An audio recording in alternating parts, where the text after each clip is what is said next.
Updates చూస్తే నకిలీ మద్యంపై విచారణకు సిట్ ఏర్పాటు చేస్తున్నామని ఇకపై రాష్ట్రంలో బెల్ట్ షాపుల్లో మద్యం అమ్మడానికి వీల్లేదని ముఖ్యమంత్రి చంద్రబాబు నాయుడు అన్నారు. ఇక మద్యం నకిలీదో నాణ్యమైందో తనిఖీ చేసుకునేందుకు సురక్ష యాప్ ని అందుబాటులోకి తీసుకొస్తున్నట్టు తెలిపారు. ఇక ములకల చెరువు ఇబ్రహీంపట్నం నకిలీ మద్యం వ్యవహారంపై 5 ఐపీఎస్ అధికారులతో సిట్ ఏర్పాటు చేస్తున్నట్లు వెల్లడించారు. ఏలూరు రేంజీ ఐజీ ఐవీజీ అశోక్ కుమార్ అలాగే సీనియర్ ఐపీఎస్ అధికారులు రాహుల్ దేశర్మ, కె చక్రవర్తి, మల్లికా గర్గ్ ఎక్సైజ్ శాఖ నుంచి మరో సీనియర్ అధికారిని ఇందులో సభ్యులుగా నియమిస్తామని స్పష్టం చేశారు.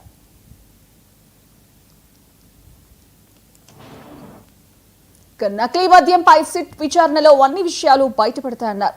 ఆఫ్రికాలో నకిలీ మద్యం తయారు చేయడం నేర్చుకుని దాన్ని ఇక్కడ అమలు చేయాలని చూస్తున్నారని ఆగ్రహం వ్యక్తం చేశారు. ఇక రాజకీయ ముసుగులో ఇలాంటివి చేయాలని చూస్తే సహించేది లేదన్నారు. నేరాలు చేసి వాటిని ఎదుటి వారిపై వేసే ప్రయత్నం చేస్తున్నారని ఆరోపించారు. నకిలీ మద్యం వ్యవహారాన్ని బయటపెట్టిందే తామన్నారు. ఇక ఈ వ్యవహారంలో రాజీ ఉండదని మొత్తం వ్యవస్థను ప్రక్షాళన చేస్తామన్నారు. ఏ షాపులో మద్యం కొన్నా ఆ బాటిల్ను ఫోన్లో ఇన్స్టాల్ చేసిన సురక్ష యాప్లో స్కాన్ చేస్తే అది ఎక్కడ తయారైంది, ఎప్పుడు తయారైంది, ఏ బ్యాచ్ వంటి వివరాలన్నీ వస్తాయని చెప్పారు.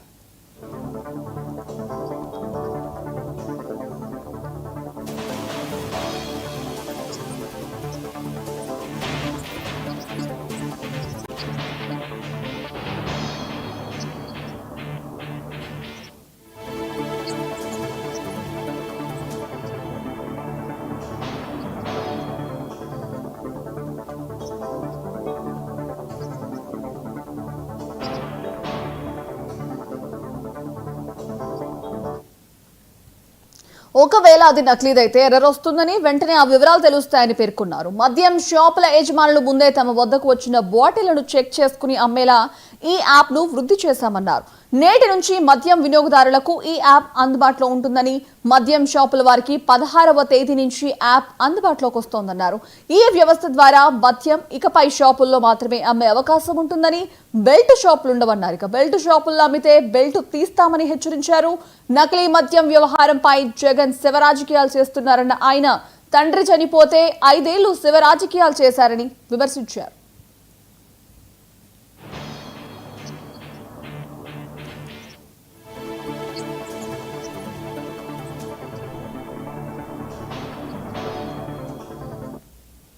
గత ప్రభుత్వంలో అమ్మిన మద్యం వల్ల 30,000 మంది అనారోగ్యం పాలయ్యారని తెలిపారు. ఇక జంగారెడ్డిగూడలో మద్యం తాగి 27 మంది చనిపోతే కనీసం విచారణ జరపలేదని, పోస్ట్ మార్టం కూడా నిర్వహించలేదని చంద్రబాబు విమర్శించారు.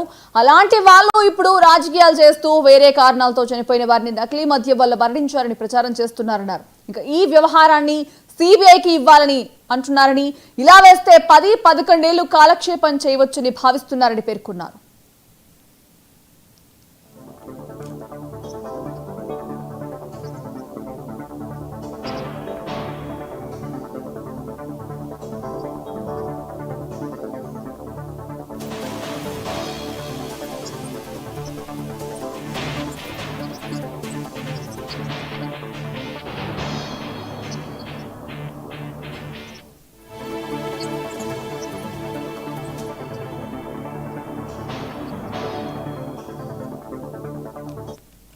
ఇక ఈ వ్యవహారంపై తప్పుడు ప్రచారం చేస్తే సహించేది లేదని సీఎం తెలిపారు. నకిలీ మద్యం విషయంలో రాజకీయ కుట్రకోణం ఉందని, దానికి సంబంధించిన విషయాలు మున్ముందు బయట పెడతామన్నారు. ఇక ఇక్కడి నుంచి వెళ్లి ఆఫ్రికాను చెడగొట్టారని, ఆఫ్రికాను కూడా కాపాడాల్సిన బాధ్యత తమపై ఉందన్నారు. ఇక గత ప్రభుత్వంలో డిస్టిలరీ నుంచి సరఫరా వ్యవస్థ వరకు అంతా తమ నియంత్రణలో పెట్టుకుని నేరాలు చేశారని విమర్శించారు. ఇక దానిపై జరుగుతున్న విచారణను పక్కదారి పట్టించేందుకే నకిలీ మద్యం ద్వారా డైవర్ట్ చేయడానికి యత్నిస్తున్నారని ఆరోపించారు. ములకల చెరువు వచ్చిన సంఘటన ఫస్ట్ బయట పెట్టింది మా వాళ్ళు లీడ్ తీసుకొని చేశారు. కానీ మూలాలకు పోతే కొన్ని షాకింగ్ వార్తలు కూడా వస్తున్నాయి. ఆ షాకింగ్ వార్తలు ఇప్పుడే నేను చెప్పను మీకు. ఇవన్నీ వాస్తవాలు బయట రావాలి. దీన్ని అంత ఈజీగా వదిలిపెట్టను.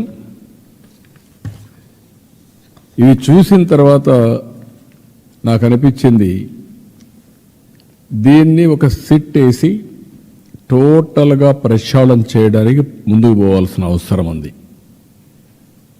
అందుకే GVG Ashok Kumar IPS IGP Eluru range, Rahul Dev Sharma IPS director enforcement provision and excise, K Chakravarthi IPS SP CID, Mallika Garg IPS ఇప్పుడు టెక్నికల్ మెంబర్గా ఉంది, అదే మరి ఆర్టీజీఎస్ కూడా పనిచేస్తుంది ఆవిడ్ని. ఈ నలుగురిని ఎక్సైజ్ డిపార్ట్మెంట్లో ఇంకొకరిని తీసుకొని, అనుభవం ఉండే సబ్జెక్ట్ ఎక్స్పర్ట్ని ఒకరు తీసుకొని, వీళ్ళందరూ కలిసి ఏం జరిగిందో మొత్తం ప్రక్షాళన చేసే దిశగా, తిరిగి ఎలాంటి నేరాలు చేయాలంటే వణుకు పుట్టేట్టుగా చేస్తాం.